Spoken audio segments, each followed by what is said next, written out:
Hey there gardeners, let me introduce you to our Black Sapote tree, which as you can see here is looking very black indeed.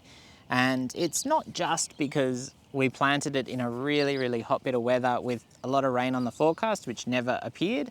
It's more because when that rain didn't appear, I didn't come down and water all the new plants. So we put this guy in, we put in a couple of other fruit trees like a Hawaiian guava. Everything else survived. This was looking very dead indeed. All the leaves fell off and unfortunately it looked like it was dead. However, when we came down the other day, there is a little sign of some green shoots appearing, and this is a really important lesson in, obviously when it looked like it had died, I came down and gave everything, including the dead tree, a bit of a water. We've left it in the ground. I did buy a replacement, which is planted up the hill in probably a more suitable location. But we left this in, and now you could just pull it out of the ground and go, it's gone, that's it. But I think generally speaking, leave them in and see how you go, because as we've seen here, we've got little green shoots right down the bottom. It's possible, maybe not super likely, that it'll come good. We've got all of spring to go where it'll have a chance to really take advantage of nicer weather, hopefully a bit more rainfall. We will keep watering it if it's really dry. It doesn't need a lot, like coming down with a watering can once a week probably does it. And the Black Sapote is the chocolate pudding fruit.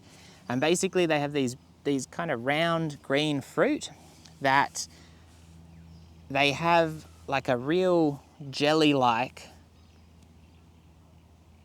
flesh, and I think they're actually a type of persimmon. And so yeah, it does have a bit of a chocolate flavor to it, not a really strong flavor. I'd probably say, like, think of a very light milk chocolate, like maybe like a healthy milk chocolate. It's a really cool fruit and very quite rich as well. Like eating a big fruit yourself on your own is probably going to be a bit of a struggle unless you're a real gutso. But if you can grow one of these, it'll be a very unusual and really cool addition to the garden and to the fruit that you're growing and can share with people, because again, super unusual. I really have not seen these fruit for sale anywhere, and it's just a cool one. So hopefully this one here comes good. They say full sun, and this says up to 6 meters in height and 4 meters wide. We're kind of planting out this section in the hopes that it'll turn into a fruit forest at some stage, but it's obviously still kind of quite separate plantings. We've got a white mulberry over there, Daintree pine, which obviously not edible, little banana over there, and then we've got some citrus, macadamia, very small one, a Hawaiian guava, and then there's a Panama berry somewhere around here as well. But this would be a great addition to the garden and a really cool tree. And they do grow locally, so if we can make it work, then I'll be really happy. And I really do love kind of trying to find more exotic plants to include in the garden. And I'm being a little bit more careful than usual because I just startled a python up in another part of the garden.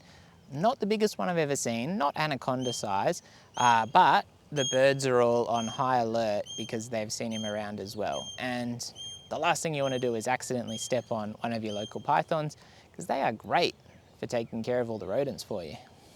Okay, so that tree just there is actually our replacement Black Sapote. I got it on special from the fruit tree fella, and I just grabbed it because it was a good price, and this is kind of a bit of a weedy, semi-established part of our garden where it should be right at home. It should get really good sun there, should be quite happy. The soil is quite terrible here. However, I think if it can get its roots down, it'll be okay. And yeah, the reason I'm not walking in there after it is because I just saw a big python in the area, and I don't want to step on the python, and I also don't want to get bitten on the bum by a python crouching down to do a video for you. So you can just enjoy my little Black Sapote sitting in there, kind of nestled amongst the other trees. I didn't clear around it because I wanted a little bit of protection on it, and this is all grown quite naturally. I did just take out a whole heap of the kind of more annoying weeds, but if that grows and if it goes well, it'll shade out some of the weedy grasses and things, but still provide a great environment and great bit of habitat for some of the creatures, even though it's not an Australian native, importantly.